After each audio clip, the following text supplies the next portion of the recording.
To another reaction video with your boy GPS. Pretty much, we are going to be reacting to the most genius bank heist ever. The most genius bank heist ever.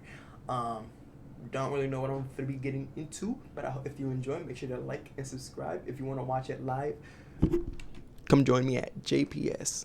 Oh shit, at Twitch/MMT. Oh fucking son of a bitch. At Twitch/JPSMMT. If you want to watch it live. But yeah, let's get into it. I hope everybody's having a blessed day, a blessed December, and Police officers surround Banco Rio.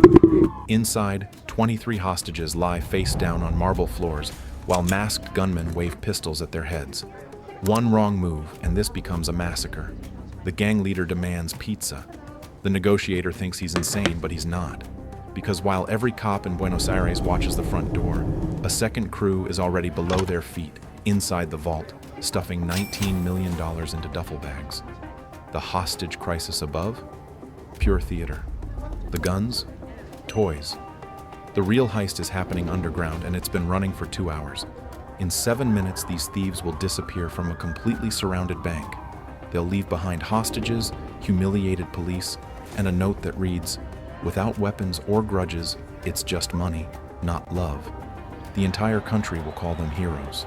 But one of them is about to lose everything, betrayed by the person who should have protected him most. How did 6 men outsmart an entire nation? And how does the perfect crime end? well, first it wasn't 6 men. It was guaranteed 1 man with a bunch of not so smart men around just following him. So, yeah. December 2003. Fernando Araujo lights his 4th joint of the day in his Buenos Aires apartment. Damn. The struggling artist stares at newspaper clippings of the Ramallo bank siege, the 1999 disaster where police stormed a bank, killing 2 hostages on live television. Araujo sees something else in those images, an opportunity. He sketches on a napkin. What if robbers could disappear from inside a surrounded bank? Not through shootouts or surrender, through magic. He calls Sebastian Garcia Bolster, his high school friend who fixes motorcycles in a garage outside Buenos Aires. Bolster's hands, scarred from years of welding, build anything. His family lost 80,000 pesos when banks collapsed in 2001. Their life savings evaporated overnight. When Araujo proposes robbing Banco Rio,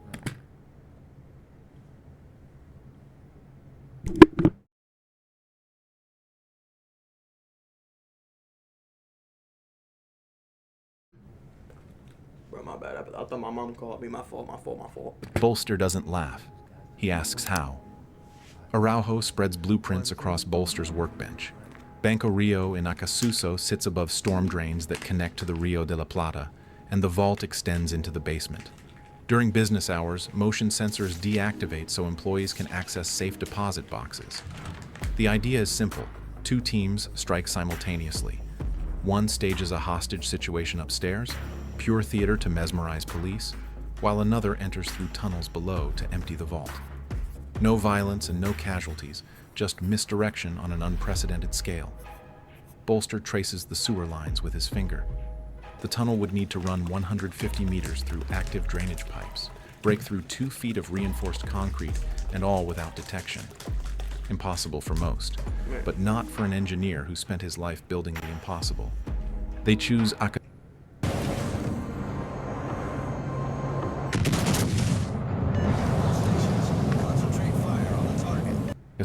for a reason. After Argentina's banking collapse seized middle-class savings accounts, wealthy clients stopped trusting banks with their money. Instead, they stuffed safe deposit boxes with untraceable assets, cash, gold, and diamonds. Box rentals in Acasuso cost triple the city average because clients here store fortunes.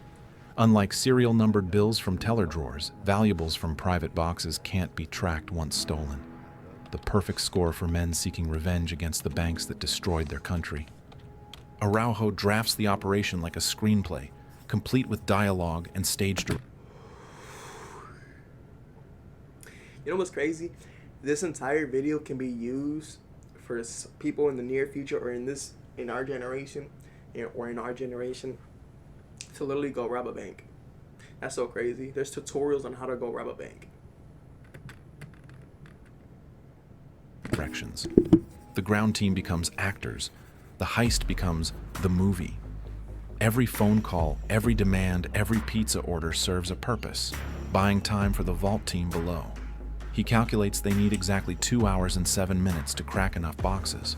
The hostage drama must last precisely that long. 1 second too short and the vault team gets caught. 1 second too long and the police might check the basement. The margin for error is 0. By January 2004, they're ready to recruit the team. But who joins a suicide mission against 300 cops? And which member of this crew will ultimately destroy them all from within?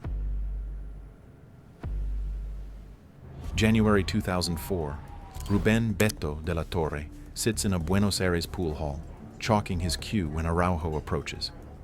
Beto robbed 17 banks with the Super Banda gang throughout the 1980s.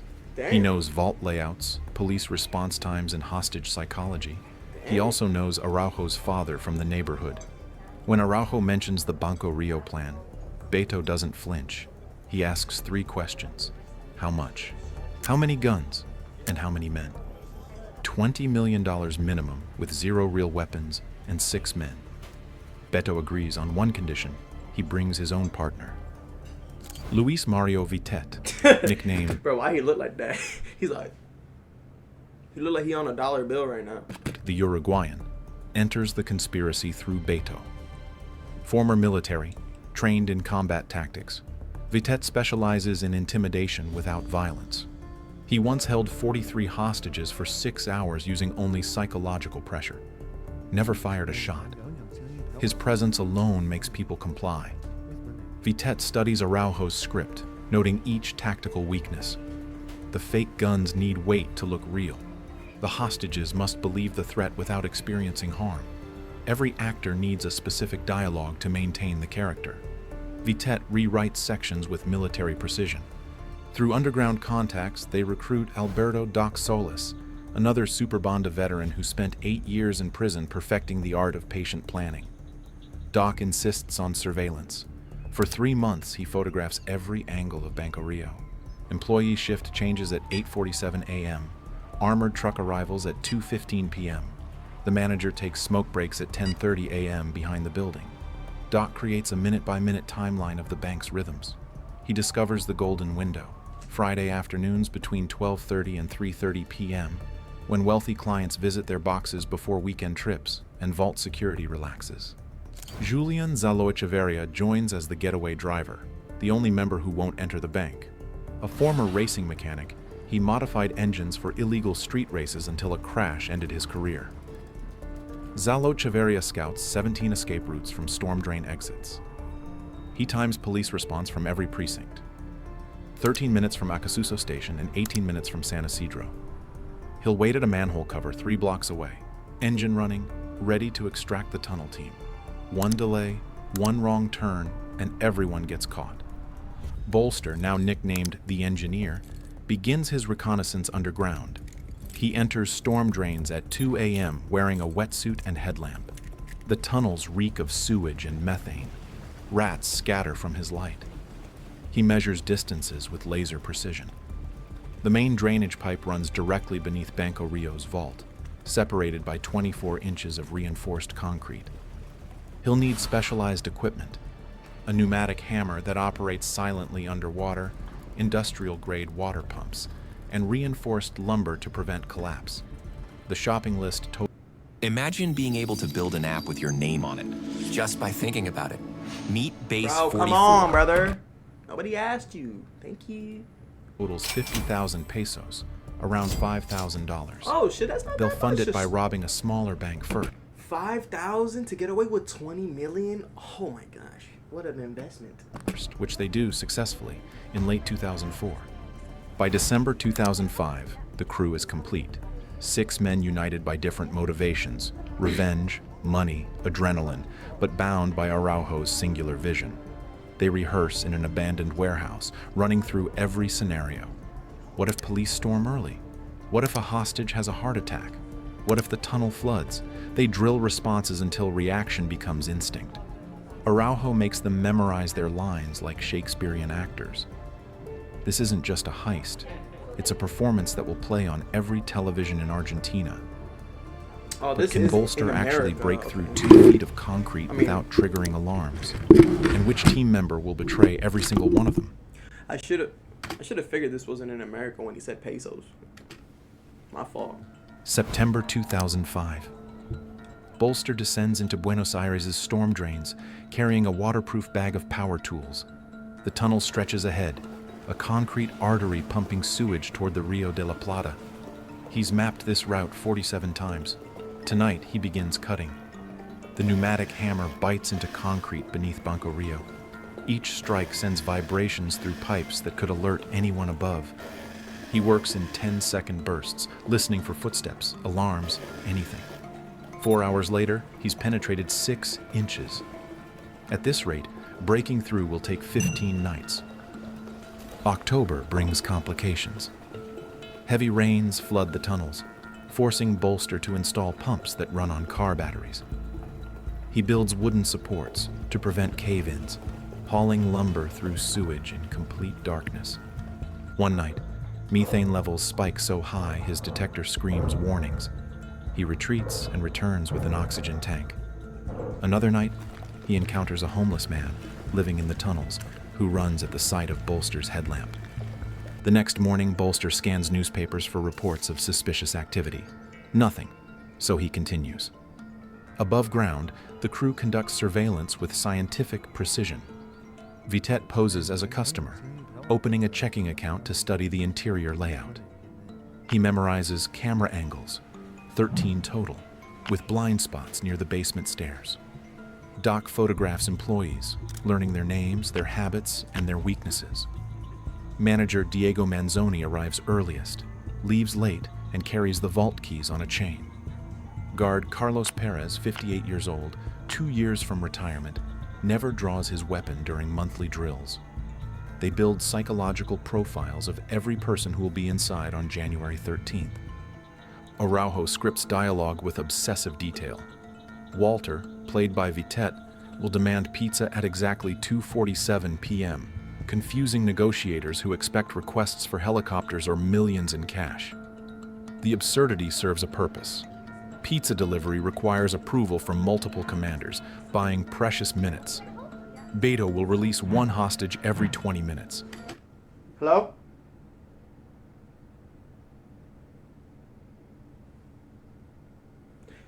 The reason I assumed someone was at the door is because I have 2 cats and both of them were looking at the door, so I'm like, who there? But I can only get one guess, and I'm assuming it's probably another cat. Maintaining police hope for peaceful resolution. Doc will fire blanks at the ceiling at calculated intervals, just enough to prevent police from storming, but not enough to trigger assault. Every word and every gesture, choreographed to control police psychology. December 20th, 2005. Bolster breaks through the final inch of concrete. His headlamp illuminates the vault floor above, smooth tiles he's seen only in blueprints.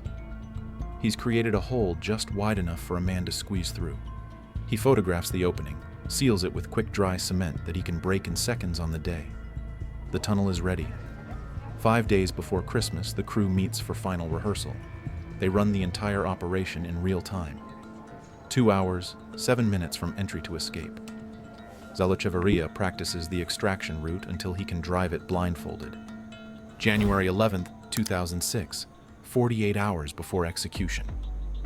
Araujo distributes replica weapons, plastic Berettas weighted with lead to feel authentic. He hands out masks, gloves, and the coveralls Bolster's team will wear underground. They synchronize watches. The weather forecast for January 13th is clear skies and a temperature of 87 degrees Fahrenheit. Brother.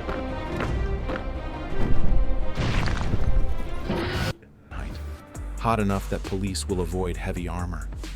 Perfect conditions for the performance of their lives. Doc asks what happens if someone gets killed, no matter if it's a hostage, a cop, or one of them. Araujo's answer is immediate. We abandon everything and run. This only works if no one dies. But how long can 6 men control 24 hostages without real bullets? And We're what about to happens when find one the of fuck their out. own wives discovers their secret?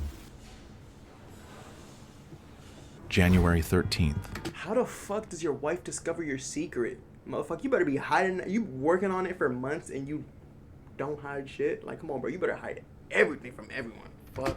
2006. 12:28 p.m. Damn, I was 2 years old at the time. Damn, the world was crazy. Bolster enters the Crazy. storm drain wearing coveralls and carrying an underwater sledgehammer. Behind him, Beto and Doc wade through knee-deep sewage. They reach the sealed entrance beneath Banco Rio. Bolster strikes once. The cement plug crumbles. They're inside the vault. Above them, 23 customers and employees conduct normal Friday business, unaware that 3 men just materialized below their feet. 3 minutes later, at 12:31 p.m., Vitet, Araujo, and Doc walk through Banco Rio's front door, dressed as businessmen. Vitet approaches the information desk, asks about opening an account. The moment security guard Carlos Perez turns away, Vitet pulls his replica pistol. "Nobody move. This is a robbery." His voice carries military authority that makes everyone freeze. Araujo locks the front door. Doc herds customers against the wall. They work with surgical precision, no wasted motion, and no hesitation. Within 90 seconds, they control the entire bank. By 12:45 p.m., police receive the first emergency call. By 12:52 p.m., 40 patrol cars surround Banco Rio. By 1:15 p.m., 300 officers establish a perimeter. Damn. Helicopters circling in the air and snipers position on rooftops. Inside, Vitet, now Walter, begins his performance. He calls the police, sounds reasonable, almost apologetic. "We don't want anyone to get hurt. We just need time to think." He releases bank teller Marcela Fernandez to show good faith. She emerges crying, tells police the robbers seem nervous but not violent. Negotiators interpret this as weakness, but they're wrong. 1:30 p.m. In the vault below, Bolster's pneumatic ram destroys safe deposit boxes in seconds. Box 73 explodes in a shower of euros. Box 91 contains gold coins dated 1892. Box 156 holds bearer bonds worth $2 million. They work systematically: left wall, back wall, and right wall. Some boxes contain family photos, love letters, deceased relatives' ashes. These they leave untouched. Others burst with cash so dense it seems fake.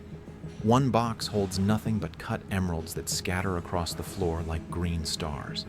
They stuff everything into waterproof duffel bags. At 2:47 p.m., Walter makes his pizza demand. The negotiator actually laughs. "You want pizza? Now?" Walter insists. 30 boxes, assorted toppings, enough for hostages and robbers. The request travels up the chain of command. The commissioner laughs, and the chief laughs. Everyone laughs at these amateurs demanding food during a siege. They approve the order. At 3:05 p.m., delivery drivers approach under police escort. The smell of oregano and cheese fills the bank. Hostages eat nervously. One woman later describes it as the most surreal meal of my life. Police psychologists interpret the feast as a positive sign. The robbers are humanizing their captives. You can make serious money streaming with Rumble Studio. Here's how. Start earning on day. Nobody asked you that. 3:27 p.m. Bolster's team has cracked 143 boxes. The duffel bags bulge with approximately $19 million in mixed currencies, gold and jewels. Bolster checks his watch. Time to go. He tapes their message to the wall. In a neighborhood of rich people, without weapons or grudges, it's just money, not love. They lower themselves back through the hole into the drainage tunnel. Above, Vitet tells the final lie. "We're coming out. 5 minutes." He hangs up. 3:32 p.m. The tunnel team loads bags onto an inflatable raft, paddling through sewage in total darkness. 3 blocks away, Zalo Cheverria waits at manhole cover 47B. One by one, they emerge, soaked, stinking, victorious. They pile into his van. At 3:33 p.m., while police still surround Banco Rio, the real robbers are already gone. The van disappears into traffic. Inside the bank, Vitet leads hostages to the basement conference room. Stay here. Don't move for 10 minutes. He locks them inside, places toy guns by the door, and the upstairs crew vanishes down the hole. How long before police realize the bank is empty? And which robber's marriage is about to explode, taking everyone down with it? 7:45 p.m., 4 hours later. SWAT teams storm Banco Rio. Flash grenades explode. Officers sweep. A cumbia song about the heist tops local charts. The robbers. Blitzcrank is a champion that we knew from the beginning that we really wanted to have in our game. We knew Blitz was going to be our first. Have become. I don't get it, bro. So you guys been cool for a couple months, and like you guys are seen as heroes and all that.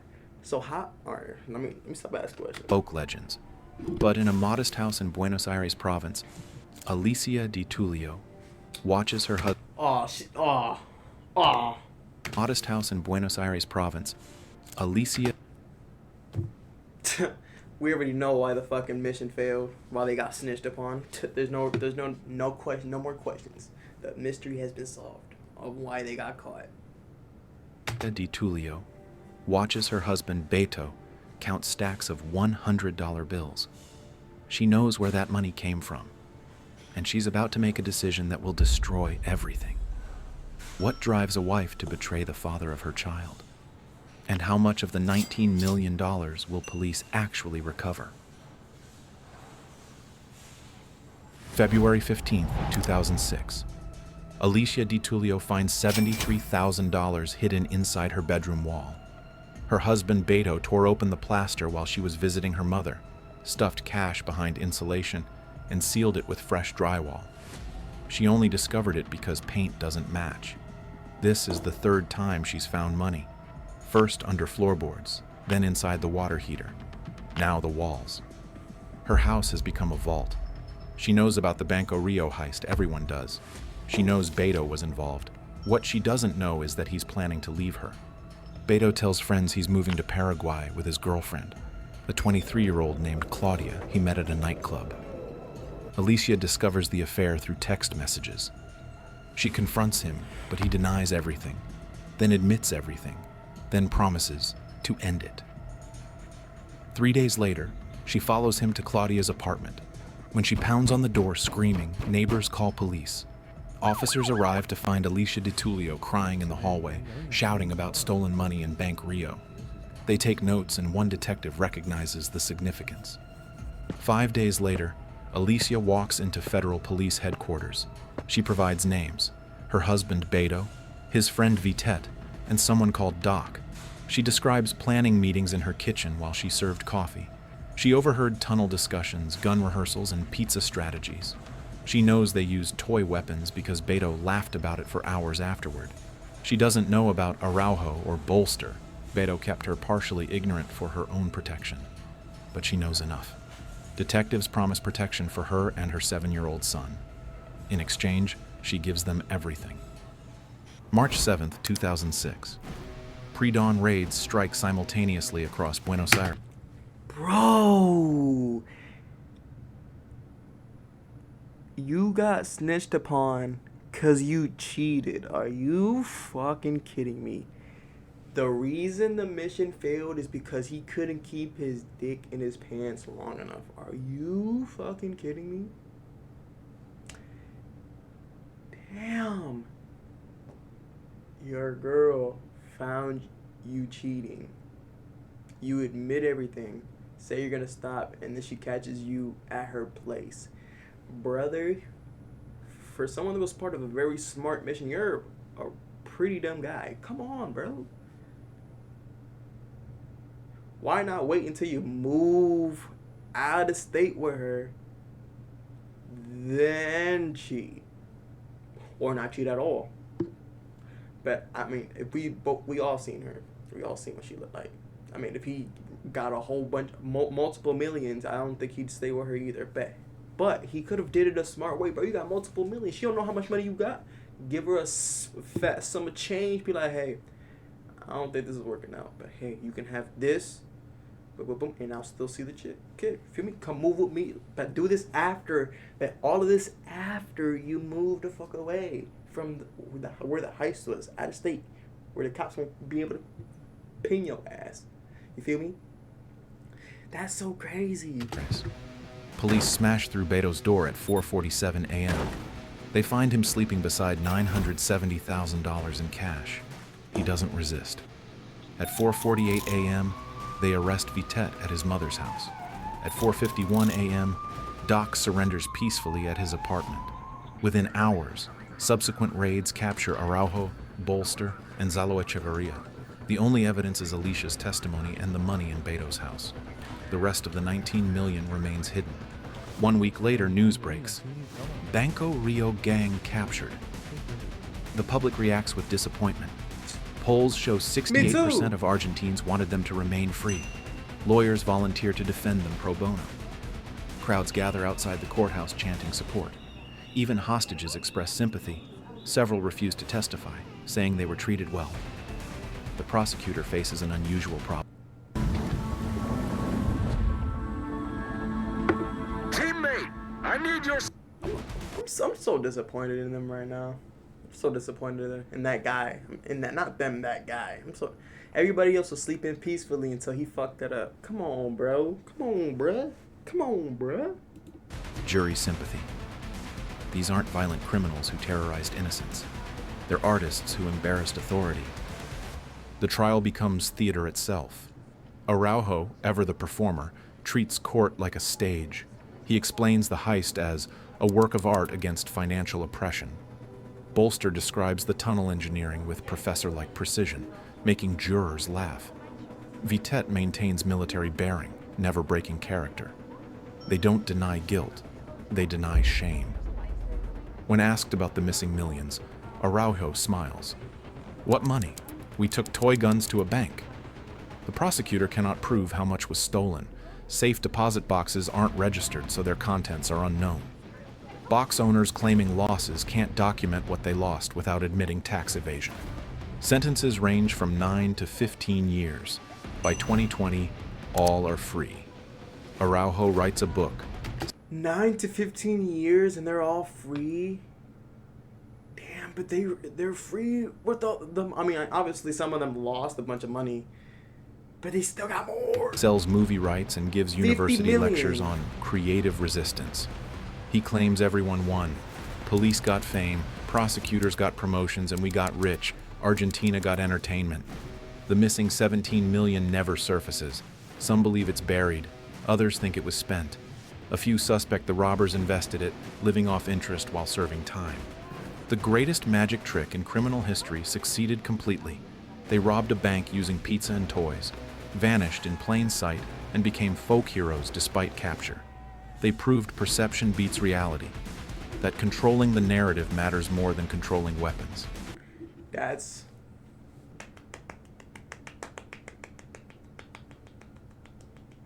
was a fucking W-ass video. Are you fucking kidding me? But it was gay until they got snitched upon and they lost 15 years of their life. Hey, but they got out rich.